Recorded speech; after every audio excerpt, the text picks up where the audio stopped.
네, 마태복음이 되겠습니다. 마태복음 12장이 되겠습니다.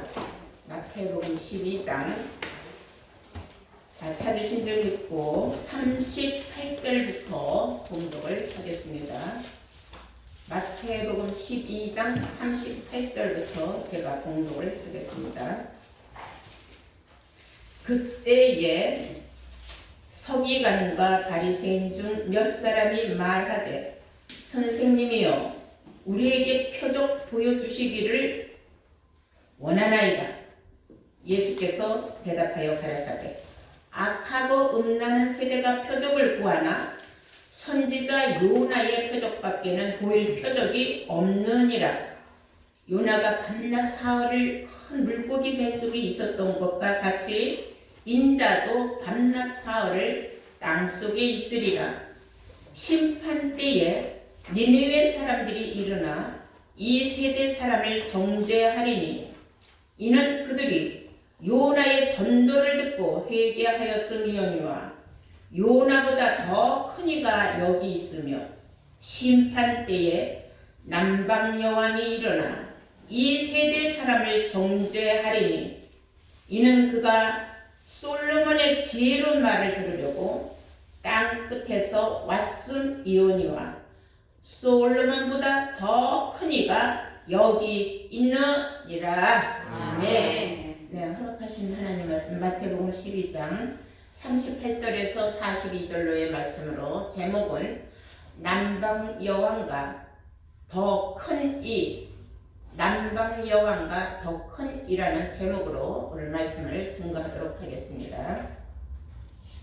그럼 성경에 나오는 이 예수님이 말하는 남방 여인은 누구이며 요나보다 더 큰 일을 할 자는 누구고 솔로몬보다 더 큰 일을 하는 큰 이는 누구냐?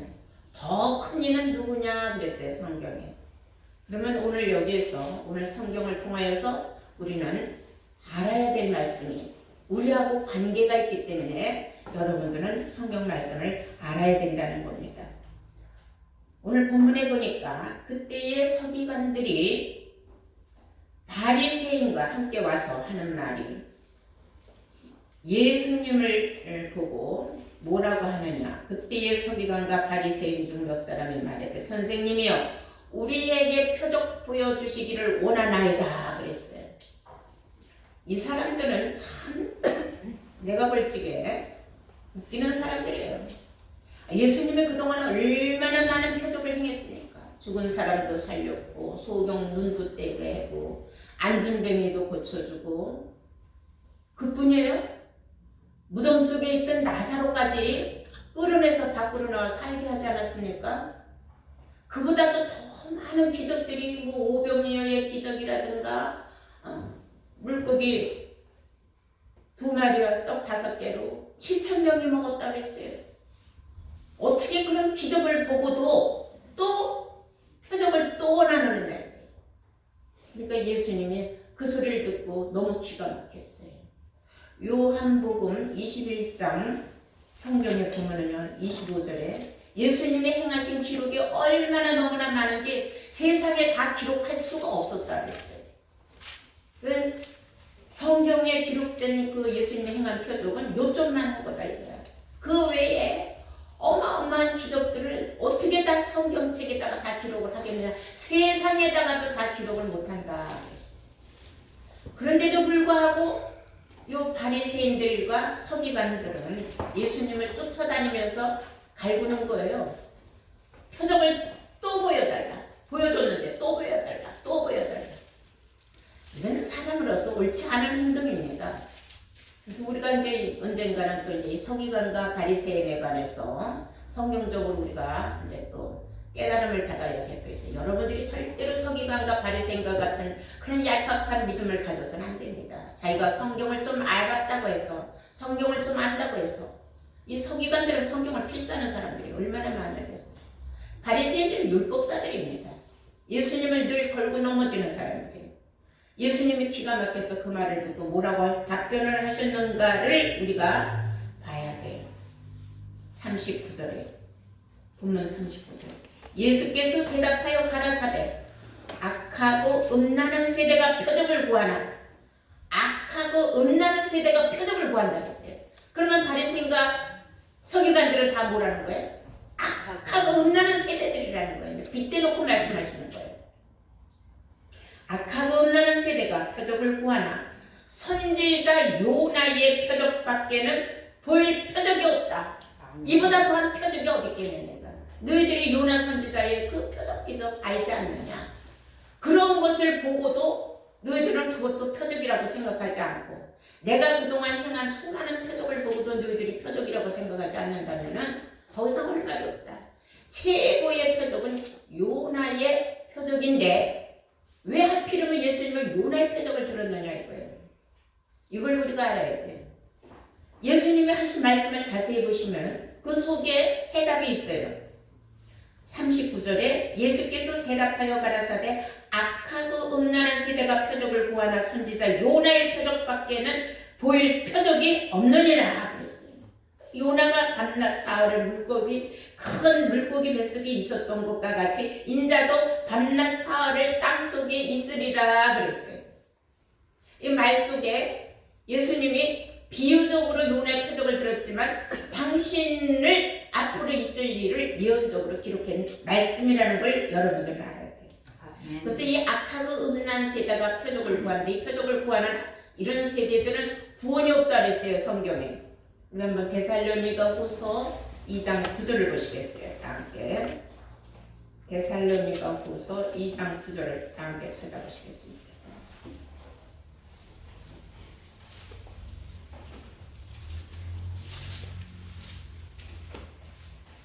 찾으신 줄 믿습니다. 악한 자의 임함은 그랬어요. 악한 자는 표적을 구하는 자들이라고 했죠.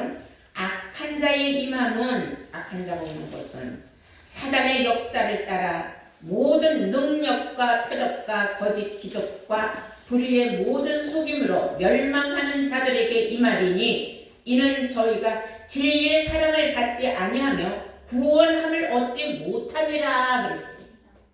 구원을 받지 못한다 그랬어요. 그들은 멸망받을 사람들이다. 멸망받게 합당한 사람들은 진리를 절대로 들으려고도 아니하고 깨달으려고도 하지 않고 받으려고도 하지 않냐고 뭐만 중요하게 생각하느냐. 눈에서 번쩍번쩍하는 어떤 표적 기적만 바라본다는 거예요. 그게 악한 자라는 거예요. 악한 자가 어떻게 구원을 받겠습니까?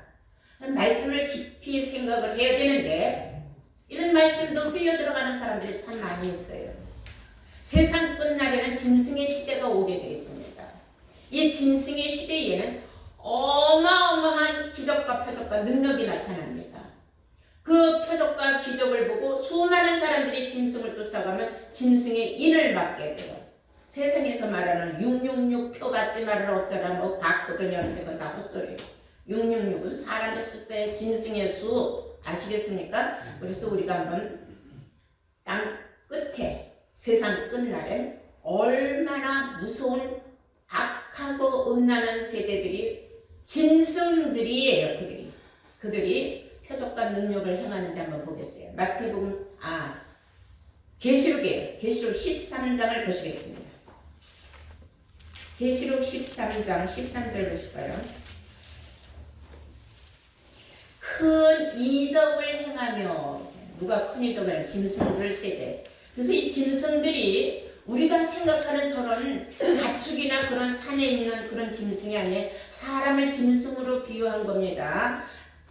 여러분들은 성경에 말하는 모든 그 동물들 또는 천체, 또 하늘에 날아다니는 새들 다 비유예요.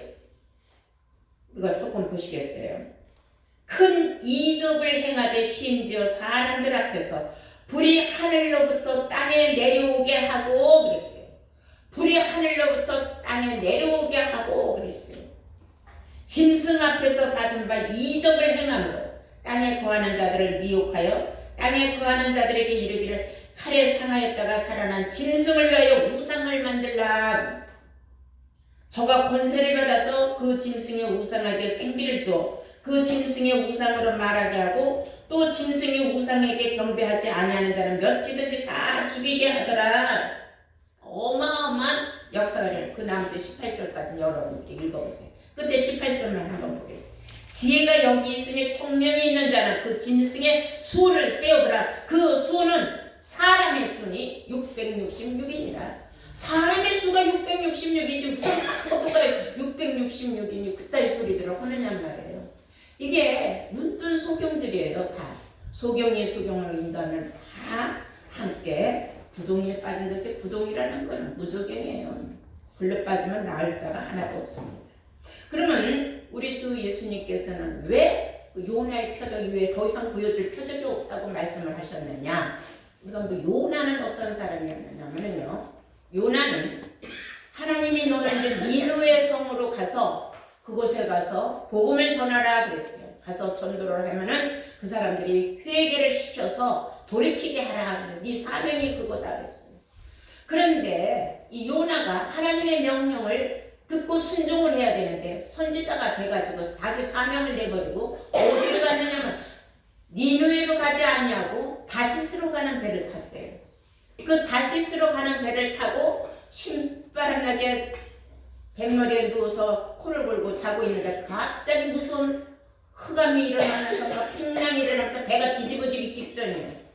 수많은 사람들이 우리 죽게 됐다고 막 난리 불렀어요. 그 자리에 있는 수많은 사람들이 자기가 믿는 신들을 다 불러서 막 살려달라고 그 신들에게 요나한테 요나가 깨달았어요. 아, 이건 하나님 하시는 일이구나. 내가 하나님의 명령을 어기고 내 사명을 저버리고 딴 길로 갔더니 하나님께서 이 죄 없는 사람들까지 나로 인하여 다 이렇게 배가 뒤집어져서 몽땅 죽이게 생겼구나 하고 깨달음이 컸어요. 그리고 순간에 일어나서 사람들을 이거는 너네들 잘못이 아니다. 이거는 하나님이 나에게 주신 벌이다. 그러니까 사람들이 저놈이 이럴 수가 있느냐고 해서 그 사람을 집어서 바다에다 던졌어요. 하나님은 그때 마침 큰 물고기를 준비해 놓으셨습니다. 바다로 요나를 던지는 순간에 놀라운 일이 생겨요. 큰 물고기가 어디서 왔는지 입을 쫙 벌리는 순간에 요나는 뚝 떨어졌는데 그 큰 물고기 입으로 떨어진 거예요. 자, 생각을 해보세요. 그 큰 물고기는 이 사람의 통째로 삼켰습니다. 씹어먹을 수가 없어요. 왜? 하나님의 능력이 요나를 죽이는 데 있지 않았기 때문에. 깨닫게 하는 데 있었어요. 여러분 우리 중에도 사명을 저버리고 내가 이 말씀을 받고 꿈같은 왕같은 제사장을 그 길을 가고자 하면서도 육신은 항상 세상에 빠져있는 사람이 얼마나 많습니까? 돌이키지 않으면 하나님의 무서운 심판이 있다는 걸 알아야 합니다. 이 요나 뱃속에 들어가서 자 물고기 뱃속에 얼마나 윗속에 끈적끈적하겠습니까? 거기 빛이 있으니까 까먹어요. 그 속에서 그냥 하나님 앞에 울고 불고 회개를 하면서 하나님 내가 잘못했습니다. 내가 하나님의 명을 어기고 내가 세상 길로 내 편한 길로 가다가 내가 이렇게 됐습니다. 하나님 용서해달라고 그렇게 한 적이 밤낮 사흘을 걸렸어요. 우리 한번 상상해보세요. 1시간도 우리는 무서울 겁니다. 밤낮 사흘을 그렇게 했는데 내 생각에는 그 요나는 옛날 그 선지자들은 거의 옆구리에다가 단독칼 같은 걸 다 차고 다니지 않았을까 싶어요. 칼로 얼마나 물고기 뱃속을 그 찢어가면서 통곡을 하고 그냥 하나님 주여 주여 하고 했는지 물고기는 얼마나 또 배가 아팠겠습니까? 이거 왜 뭐가 내가 생겨가지고 이런 일이 생겼을까 하고 물고기가 견디다 못해서 사흘 만에 그냥 확 토해버렸어요. 토해낸 데가 바로 니느웨 성 앞이었어요. 육지에 가서 토해놨다 그랬어요. 요나서 2장 10절만 보시겠어요? 시간 관계상 함께 요나서 2장 10절을 보시면 여호와께서 그 물고기에게 명하사 요나를 육지에 토하게 하시니라 그랬어요. 자, 이렇게 요나는 하나님의 명을 거역했지만 하나님이 써야 하는 사명자이기 때문에 그가 돌이킬 수 있는 기회를 주셨고 그는 또 깨달았고 그래서 니느웨 성으로 들어가서 외쳤습니다. 이 니느웨 성은 회개하고 이 전도를 받지 않으면 너네는 망한다. 심판을 받는다. 하나님의 심판이 너희에게 이르렀다 하고 외치는 순간에 백성들이 다 돌이켰어요. 그리고 왕까지 돌이켰어요. 그리고 왕이 조소를 합니다. 모든 백성들은 금식을 하고 다 굵은 베옷을 입고 머리에 재를 뿌리며 하나님 앞에 통곡하고 자복하라고 명령을 내렸습니다. 이게 사실 쉬운 일은 아니에요. 요나 선지자가 전도할 때에 그 전도를 받았다는 데 의미가 있다는 겁니다. 그리고 깨달았다는 데 큰 의미가 있는 거예요. 여기서 예수님은 요나의 표적을 왜 말씀하셨을까? 생각해 보세요. 예수님은 십자가에 못 박혀 돌아가신 후 3일 동안 땅속 무덤에 있었어요. 그리고 예수님은 3일 만에 부활하신 줄로 믿습니다. 그러니까 예수님의 요나의 기적과 표적을 딱 말씀하신 것은 맞아들어 떨어진 거예요. 요나가 물고기 뱃속에서 3일 동안 있었던 것은 하나의 그림자적인 사건이다 이거예요. 예수님이 앞으로 십자가에 못 박혀 돌아가시고 나면 땅속에서 3일 동안 내가 있다가 3일 후에 내가 부활할 것을 예수님은 이미 알고 계셨기 때문에 요나의 표적을 들어서 말씀하셨다는 것을 여러분들은 알아야 될 줄로 믿습니다. 그런데 더 재미있는 말씀이 있어요. 오늘 본문 말씀을 보시면은 마태복음 오늘 12장 41절입니다. 심판때에 그랬어요. 심판때에 니느웨 사람들이 일어나 이 세대의 사람을 정죄하리니 이는 그들이 요나의 전도를 듣고 회개하였음이 여니와 요나보다 더 큰 이가 여기 있다. 요나보다 더 큰 이는 예수님을 말하고 있는 거예요. 아멘. 니느웨 성 사람들이 전도를 받았다 그랬어요? 안 받았다 그랬어요? 받았다 그랬어요. 이 세상 땅 끝에도 이런 일이 있을 겁니다. 전도를 받는 사람이 있고 안 받는 사람이 있어요. 우리는 두 가지를 봐야 돼요. 예수 믿으세요. 아멘 하고 교회 따라가면 그게 전도했다고 생각하느냐? 그건 아니에요. 처음에 제가 말했죠. 표적 기적을 쫓아서 예수 믿는 사람들이 있고 진리를 찾는 사람이 있다 그랬어요. 진리를 찾고 찾는 사람이 진리를 만나게 되었어요. 다시 말해서 하나님 여호와를 찾고 찾는 사람이 만난다 그랬어요. 그 하나님은 숨어 계시는 하나님이라 그랬어요. 그러므로 누구나 다 하나님 진리를 만날 수 있는 건 아닙니다. 이 자리에 있는 여러분들은 엄청난 축복입니다. 이 자리에 앉아있는 자체가. 비록 적은 수지만 하나님은 다수의 많은 수를 원하지 않는다 그랬어요. 니느웨 성 사람들이 숫자가 많지 않았습니다. 근데 세상 끝날에는 이 니느웨 성 사람들이 다 일어난다 그랬어요. 아니 그 사람들이 언제적 사람들인데 지금 다 죽어서 뼈골이 다 분쇄가 돼서 흙으로 돌아가서 지금 한 줌에 흙으로 남아있는 존재도 없을 거예요. 수천 년이 지나갔으면은. 그런데 어떻게 그 사람들이 다시 일어난다는 거예요. 이것은 마지막 때에 예수님이 부활하시고 난 이후에 예수님의 복음을 전할 때에 그 진리의 복음을 듣고 깨닫는 사람들과 같이 마지막 때에도 이러한 니느웨 사람들과 같이 그 복음을 듣고 전도를 듣고 진리의 말씀에 눈이 떠서 깨달음을 받은 사람들이 바로 니느웨 성 사람들과 같다 이거예요. 그래서 비유적으로 니느웨 성 사람들이 일어나서 세상을 심판한다 그랬어요. 자, 우리 한번 고린도전서 6장 한번 보실까요? 2절을. 고린도전서 6장에도 성도들이 세상을 심판한다 그랬어요. 고린도전서 6장 2절. 성도 앞에서 성도가 세상을 판단할 것을 너희가 알지 못하느냐?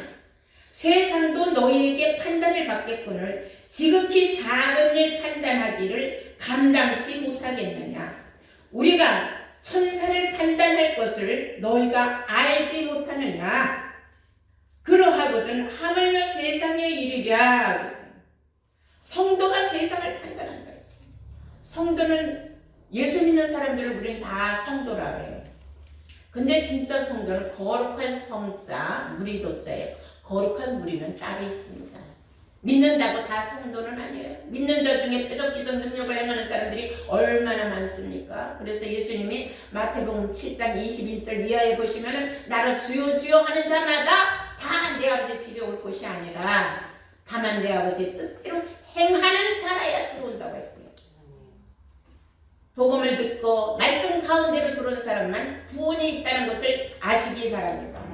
그런데도 불구하고 내가 얼마나 많은 사람을 전도로 내게 권능을 행치 아니하였나이까 하고 따지니까 이 불법을 행한 자들은 너희들은 내게서 떠나가라고 예수님이 야단하셨다는 사실을 우리는 마음 깊이 새김질을 해야 될 줄로 믿습니다. 자, 다시 마태복음 12장 42절입니다. 심판 때에 남방 여왕이 일어나 이 세대 사람을 정죄하리니 그랬어요. 심판 때에 이 세상 끝날에 성도가 세상을 심판할 때쯤 돼서는 남방 여왕이 일어난다 그랬어요. 남방 여왕 옛날 옛적 솔로몬 시대에 있었던 남방 여왕 시바 여왕을 말하는데 그 여자가 일어나서 이 세대의 사람들을 심판을 한다 그랬어요. 그런데 오늘 본문에 나오는 남방 여인을 알아야 돼요. 아니 그 당시에 있었던 남방 여인이 세상 끝날에 뭐 다시 살아나서 온다는 거예요. 그래서 남방 여인의 그 예수님이 남방 여인을 딱 집어서 비유한 사실을 우리는 알아야 합니다. 구약 시대에 민수기에 보면은 모세가 구수 여인을 취했어요. 다시 말하자면은 본부인인 시브라가 있는데도 불구하고 다른 여자를 만났어요. 구수 여자는 남쪽의 여자입니다. 이 남쪽 여자를 만나서 행복한 삶을 자기 사명을 감당할 때에 그 형제들 아론과 미리암이 막 들고 일어나서 네가 선지자냐? 어떻게 너 본 마누라를 놔두고 너 다른 여자를 미쳐서 여자를 또 데리고 와서 너 둘째 마누라를 삼느냐고 막 비방을 했어요. 그런 일이 있었어요. 우리 한번 민수기 12장을 보시고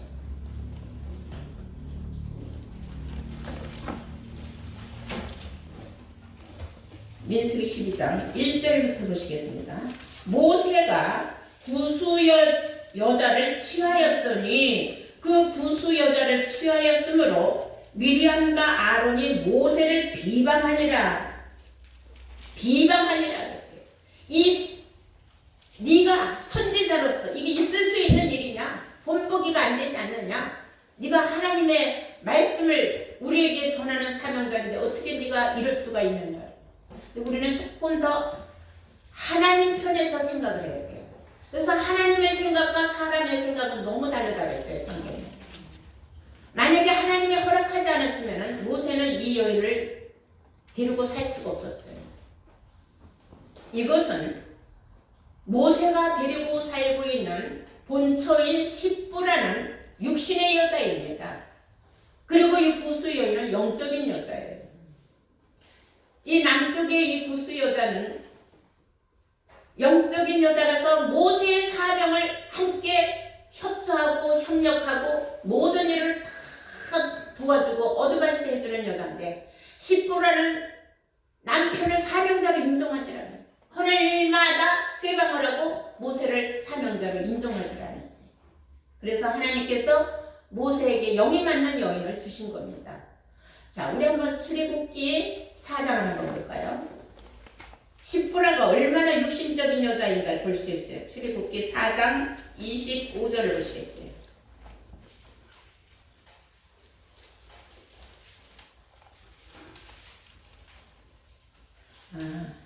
24절부터 보실까요? 출애굽기 4장 24절에서 25절까지 보겠어요. 여호와께서 길의 숙소에서 모세를 만나자 그를 죽이려 하시는지라. 하나님께서 모세를 죽이려고 했어요. 25절에 시브라가 차도를 취하여 그 아들의 양피를 베어 모세의 발 앞에 던지며 가로되 당신은 참으로 내게 피난편이로다 하니 여호와께서 모세를 놓으시니라.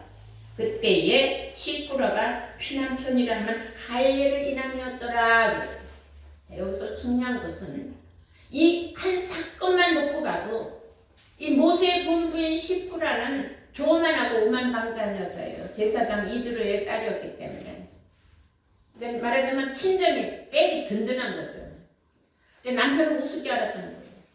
아들을 낳았는데 하나님의 명령은 이스라엘 하나님의 택한 백성들은 아들을 낳으면 다 할례를 행하라 그랬어요. 근데 시브라는 내 아들을 감히 누가 손을 대느냐고 절대로 아들 할례를 못 받게 막았어요. 즉 할례를 행하지 못하게 한 것은 하나님의 명을 어긴 겁니다. 그럼 모세는 얼마나 안타까웠겠습니까? 이 아들 할례를 받아서 하나님의 아들을 만들어야 되고 나의 자식인데 이 할례를 못하게 이러면 마누라가 계속 예방하는 거예요. 어떻게 보면 그 엄마죠. 엄마는 자식이 아픈 꼴을 못 보는 거예요. 자식이 할례를 받으면은 살점을 잘라내죠. 오늘날 같이 무슨 의술이 좋은 것도 아니고 그 당시에는 90도를 칼로 그냥 돌로 짓이겨서 잘라버리는데 얼마나 아프겠어 상상만 해도. 그러니까 이 엄마는 내 아들 아픈 꼴을 못 본다. 여기에서 하나님의 명을 항상 어기는 육신에 속한 여인 시부라 여인. 정말 이 가정도 그래요. 영이 안 맞으면요 가정이 행복하지 않습니다. 여러분들도 가정이 다 있어요. 영이 안 맞으면은 모든 일에 항상 불만, 불화가 끊이질 않습니다. 영이 맞으면 쫙 하나가 돼요. 다른 거 다 잘못해도 영이 맞으면 다 감싸게 돼 있어요. 그런데 영이 안 맞으면은 육신에 속한 가족 때문에 엄청 화가 나고 속이 상하고 불화와 불행까지도 이어져 가는 겁니다. 이런 것을 하나님이 아셨기 때문에 하나님이 구수요인을 붙여준 거예요. 그걸 어떻게 우리가 알 수 있느냐? 아니 모세 보고 구수요인을 취했다고 막 비방하고 막 욕하고 막 하나님 앞에 막 하나님 저런 게 무슨 선지자냐고 막 진짜 말할 수 없이 비난을 했어요. 가장 형제를 감싸줘야 할 형제들이 그렇게 모세를 비난을 하니까 모세는 얼마나 괴로웠겠습니까? 하나님이 허락해서 얻은 여자인데 자기한테 둘도 없이 여기 맞는 기가 막힌 여자인데 이렇게 형제들이 나한테 이렇게 비방을 하고 이렇게 비난을 할 수가 있는가? 견딜 수가 없었어요. 하나님이 화가 나셨어요. 그것만 봐도 우리는 누구 편에 하나님의 선지를 알아야 돼요. 미리암 원래 여자가 더 드셔요. 남자 한마디 하면 여자 10마디 따다다닥 하잖아요. 얼마나 미리암이 이걸 너무 많이 놀렸으면은 하나님께서 미리암에게 문둥병을 바라게 했어요. 아이고 문둥병이 일어나니까 그때 생각해 이게 도대체 어떻게 된 건가? 내가 헌일이 틀렸다는 말인가? 뭐 같은 이제 생각이 갈등이 있었겠죠. 결국은 하나님 앞에 기도를 했어요. 모세가 하나님 내 형제인데 내가 한 일을 어떻게 내가 합리화가 되겠습니까? 저들이 틀린 걸 지적한 것도 아닌데 그렇게 문둥병까지 일어났으니 하나님 용서해 주시라겠어요. 그러니까 하나님께서 내가 내린 문둥병을 그냥 네 말 한마디에 내가 낫게 해줄 수는 없다. 성 밖으로 내쳐서 일주일 있다가 들여라 그랬어요. 일단 바깥으로 다 내쫓았어요. 내쫓고 성 밖에서 일주일 지난 후에 다시 불러들이니 그때 문둥병이 나왔어요. 이걸 보고 하나님이 모세를 허락했다는 사실을 우리는 알 수가 있는 줄로 믿습니다. 아멘. 그래서 이 남방 여인이라고 하는 것은 우리가 성경에 보면은 남방 여왕 시바 여인을 알 수가 있어요. 근데 예수님도 그 여인에 대해서 지금 언급을 하셨어요. 이 남방 여인이 솔로몬에게 지혜를 얻으러 왔는데 그때에 솔로몬이 이 남방 여인에게 아주 속 시원하게 물어보는 것마다 100번이면 100번, 1000번이면 1000번, 만번이면 다 해답을 줬어요. 그런 솔로몬보다도 더 큰 이가 있다 그랬어요. 자, 그럼 우리가 한번 역대상을 한번 볼까요? 역대하 9장을 보시겠어요.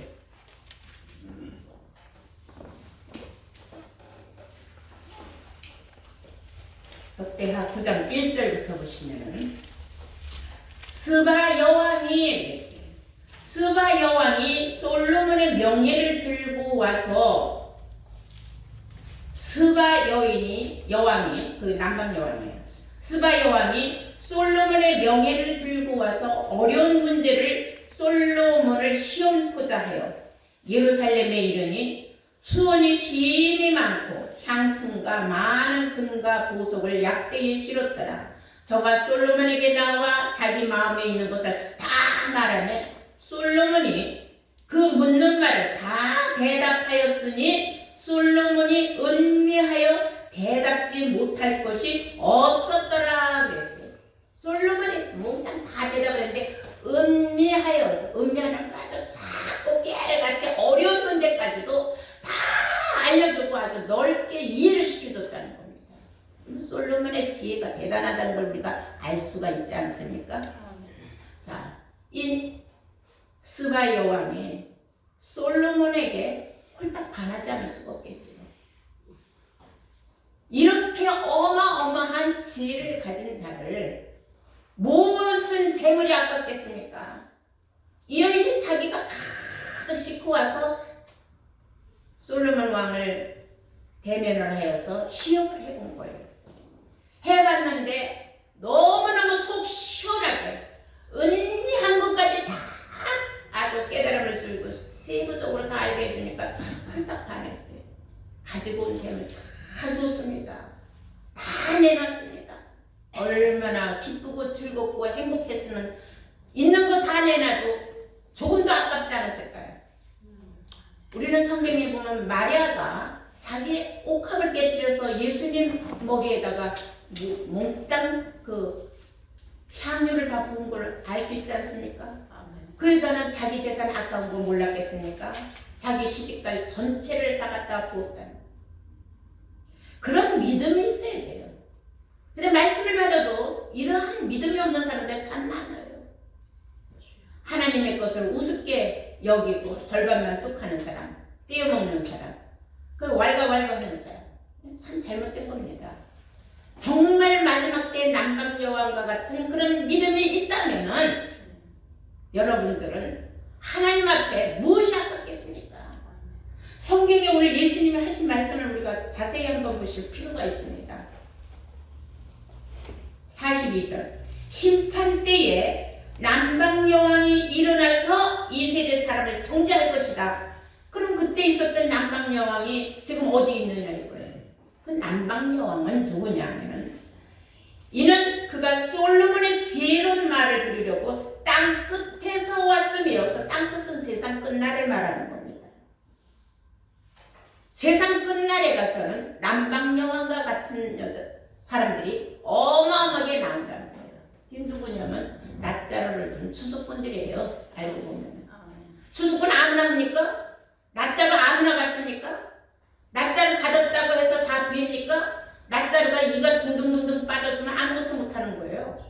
요한복음 4장 보실까요? 이 낫자로 가진 추수꾼은요 특별한 사명감이 있는 사람들입니다. 세상을 정죄할 수 있는 그런 사명감 아무나 다 갖는 건 아니죠. 36절 보시겠어요? 요한복음 4장 36절. 거두는 자가 이미 싹도 받고 영생에 이르는 열매를 모으나니 이는 뿌리는 자와 거두는 자가 함께 즐거워하려 함이니라. 그런즉 한 사람은 심고 다른 사람은 거둔다는 말이 옳도다. 내가 너희로 노력지 아니한 것을 거두러 보내었느니 다른 사람들은 노력을 하였고 너희는 그들이 노력한 것에 참여만 하였습니다. 남들은 죽으라고 노력을 해서 예수 믿으라고 전도해서 세워놨지만은 진리가 없어. 무엇으로 구원받는지도 몰라. 그냥 교회만 열심히 다니면 구원받는 줄 알아요. 근데 진리의 말씀을 가진 사람들이 있다. 영생의 낫자를 가진 사람들이 나가서 영생 얻기에 합당한 사람들을 다 익은 열매를 거둬들이는 추수꾼의 사명자들이 바로 누구냐면 남방여왕과 같은 사람들이요. 그 사람들이 세상 끝날에 세상을 심판하는 사람들이 된다는 사실을 아시기 바랍니다. 아멘. 놀라운 말씀 아닙니까? 세상 끝날에 남방여왕이 어디서 나오겠어요? 우리나라도 지금 남과 북으로 갈려 있지만은 남쪽인 예수 믿는 사람도 어마어마하게 많아요. 북은 예수 믿는 사람도 없어요. 못 믿게 해요. 이 수많은 그 구약 시대부터 오늘날까지 내려오는 걸 보면 항상 북쪽은 하나님을 회방하는 자들이 사단에 속하는 사람들이 많이 살고 있어요. 남쪽엔 항상 많은 하나님을 믿는 사람들이 살고 있어요. 이런 것만 봐도 이 남방여왕은 정말 저 남쪽에 사는 그런 사람들을 의미한 게 아니라 이제 영생의 말씀을 받아들이는 진리의 말씀으로 전신갑주하고 있는 여러분들과 같은 사람들이 되는 줄로 믿습니다. 그러므로 예수님이 말씀하시기를 우리가 다시 한번 되새김질을 해볼 필요가 있어요. 41절 보세요. 마태복음 12장 41절. 심판때에 니느웨 사람들이 일어나서 이 세대 사람을 정죄하리니, 이 니느웨 사람들은 요나의 전도를 받고 회개하고 돌이킨 사람들인 줄로 믿습니다. 네. 그리고 그들이 요나의 전도를 듣고 회개하였음이오니와, 요나보다도 더 큰 이가 여기 있지 않느냐? 예수님을 말하는 거예요. 요나보다도 더 큰 이 예수님이에요. 3일 동안 그 땅속에 무덤 속에 있다가 부활하신 분 아닙니까? 아멘. 그리고 42절에 보시면은 심판 때에는 남방 여왕이 일어나서 이 세대 사람을 정죄를 할 것이다. 그는 그 남방 여왕은 어떤 사람이냐? 그가 솔로몬의 지혜로운 말을 들으려고 땅 끝에서 왔으며니와 그랬어요. 땅 끝에서 왔다는 것은 지금 오늘날 우리가 비유적인 말로 보면 이 세상 끝날을 땅 끝이라고 합니다. 땅 끝은 없어요. 지구는 둥글기 때문에 땅 끝은 없는 겁니다. 솔로몬보다 더 큰 이가 여기 있느니라. 예수님을 말합니다. 예수님보다 더 하나님의 나라의 모든 보화를 가지고 있는 분이 어디 있습니까? 그래서 골로새서 2장 2절은 예수 그리스도 안에 감추어져 있는 그 보화를 우리가 캐내갈 수 있다고 성경은 기록하고 있어요. 여러분 골로새서 2장 2절에서 3절 마지막으로 한번 보시겠습니다. 신약 골로새서 2장 2절입니다. 이는 저희로 마음의 위안을 받고 사랑 안에서 연합하여 원만한 이해의 모든 부유에 이르러 하나님의 비밀인 그리스도를 깨닫게 하려 합니다. 이 그리스도를 깨닫는 게 대단한 겁니다. 그래서 요한복음 17장 3절에 영생을 유일하신 참 하나님과 그가 보내신 자 예수 그리스도를 아는 것이라고 성경을 기록하고 있는 줄로 믿습니다. 네. 자, 3절에 보니까 그 안에는, 예수 안에는 지혜와 지식의 모든 보화가 감춰져 있느니라. 모든 지혜와 또 뭐가 있다 그랬어요? 지식의 모든 보화. 우리가 생각하는 보화, 보물 하면 뭐 금은 뭐 보석, 다이아 뭐 이런 거 생각하는데 그런 게 아니에요. 예수 그리스도를 아는 지식보다 더 고상한 지식은 없다고 사도 바울이 고백한 것과 같이 예수 그리스도 안에 있는 지혜와 지식의 모든 보화를 여러분들이 가져야 된다는 것입니다. 그것을 깨달은 자들이 바로 누구냐면 세상 끝날에 남방 여왕과 같은 사람들, 니느웨 성 사람들과 같은 사람들. 여러분들이 모두가 다 니느웨 성 사람들과 같이 남방 여왕과 같이 마지막 때는 그리스도 안에 있는 모든 보화를 캐내어서 여러분들이 정말로 영생의 낫자를 가지고 미리 품삯을 받고 여러분들은 추수꾼이 되는 사명을 감당해야 될 줄로 믿습니다. 모두가 다 이런 축복이 여러분들에게 있기를 주의 이름으로 축원합니다.